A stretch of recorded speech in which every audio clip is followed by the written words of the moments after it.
के कुएं में फेंक दिया गया। ये निकम्मी सरकार जो कहती है वो करती नहीं है।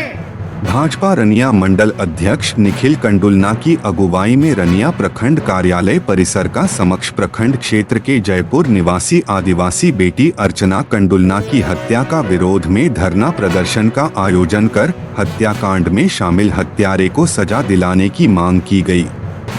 साथ ही न्याय की मांग पर राज्यपाल के नाम ज्ञापन प्रखंड विकास पदाधिकारी को सौंपा गया। सौंपे गए आवेदन में इस बात का उल्लेख किया गया कि अर्चना की हत्या निर्मम तरीके से गुमला के फोरी में की गई और कुआं में शव को डाल दिया गया था।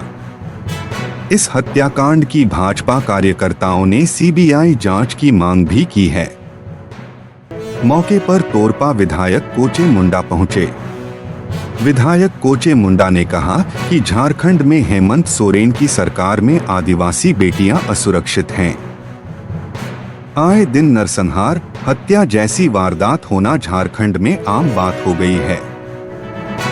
हेमंत सोरेन की कार्यशैली पर सवाल खड़ा करते हुए विधायक ने करते हुए कहा कि झारखंड में आए दिन दुष्कर्म की घटनाएं हो रही है।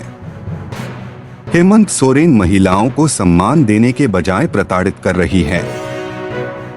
तोरपा विधायक कोचे मुंडा, रनिया प्रखंड प्रमुख नेली डहेंगा और प्रखंड विकास पदाधिकारी दुनिया प्रशांत डांग के द्वारा पीड़ित परिवार से मिलकर खाद्य सामग्री सौंपा गया। साथ ही हर संभव मदद का भरोसा दिया और न्याय दिलाने की बात कही। मौके पर सांसद प्रतिनिधि मनोज कुमार, नारायण साहू, सीताराम नाग, अहिल्या देवी, डोमन टुडू, अनूप जायसवाल सहित भाजपा कार्यकर्ता मौजूद थे। रोज आई थी और फिर जा रही थी। जाने के बाद वो कहाँ लापता हो गई और फौरी गांव के पास एक कुआं में उसका लाश मिला जो टुकड़ा टुकड़ा किया गया था, इधर उधर फेंक दिया गया था। तो ये लव जिहाद के रूप में हम लोग देख रहे हैं। पुलिस प्रशासन, हम एसपी को फ़ोन किए थे लेकिन बात नहीं हुई। उसी को इंसाफ मिले और जो इस तरह का गलत काम किया है, भारतीय जनता पार्टी मांग करती है कि उसको फांसी मिले। इसीलिए हम लोग उस लड़की को इंसाफ मिले, इसीलिए यहाँ धरना पर बैठे हुए हैं। और भारतीय जनता पार्टी जब तक उस परिवार वाले और उस लड़की को इंसाफ नहीं मिलेगा, भारतीय जनता पार्टी संघर्ष करेगी। इसी निमित्त आज यहाँ हेमंत सरकार को जगाने के लिए, यानी कि सोए हुए है तो उसको जगाने के लिए हम लोग का धरना के माध्यम से उसको चेतावनी देना चाहते हैं कि ऐसे जो कुकर्मी लोग हैं, दुष्कर्मी लोगों को है कि कड़ा से कड़ा सज़ा मिलना चाहिए और ऐसा सज़ा मिलना चाहिए कि आने वाला समय में उस तरह का कोई किसी को हिम्मत ना हो। इसी निमित्त हम लोग यहाँ आज धरना पर बैठे हुए हैं और हम लोग लगातार इस तरह का धरना प्रदर्शन करेंगे जब तक हत्यारा को पुलिस प्रशासन नहीं पकड़ेगी और सज़ा नहीं देगी। से वो कब निकली? यहाँ से 24 तारीख शुक्रवार को लोहागढ़ा बाजार मेला बुलाया था वो लड़का।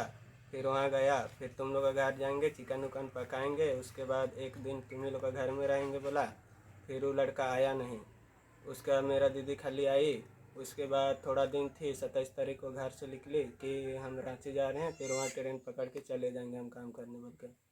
उसके बाद हम लोग तो सोच रहे हैं कि वो काम उम कर रही होगी। ये प्रमुख को फ़ोन किया, उसका बोला कि जयपुर गांव का अर्चना नाम की लड़की का बॉडी मिला है कुआं में बोल के बोला। उसके बाद हम लोग वहाँ गए। फिर वहाँ सर लोग बोला कि बैग चेक कर लो, कपड़ा उपड़ा पहचानो किसका बैग है, तुम्हारा दीदी का ही होगा शायद बोल के बोला। फिर हम बैग जगह गए, बैग सबको निकाले, कपड़ा सब पहचाने, फिर आधार कार्ड सब था उसमें और ATM, फिर एक ठो सिम। फिर थाना से बोला कि चलो बॉडी देख लेना, पहचानना तुम्हारा दीदी ही है कि कौन बोल के बोला। उसके बाद वहाँ गए, उसका देखे उसका चेहरा को, उसका बाद उसका गला कटा हुआ था, उसका बॉडी भी कटा हुआ था, उसके बाद उसका एक हाथ। पैर को भी काटने का कोशिश किया पर काटा नहीं। बारे में अर्चना तुम लोग को बताई थी कभी?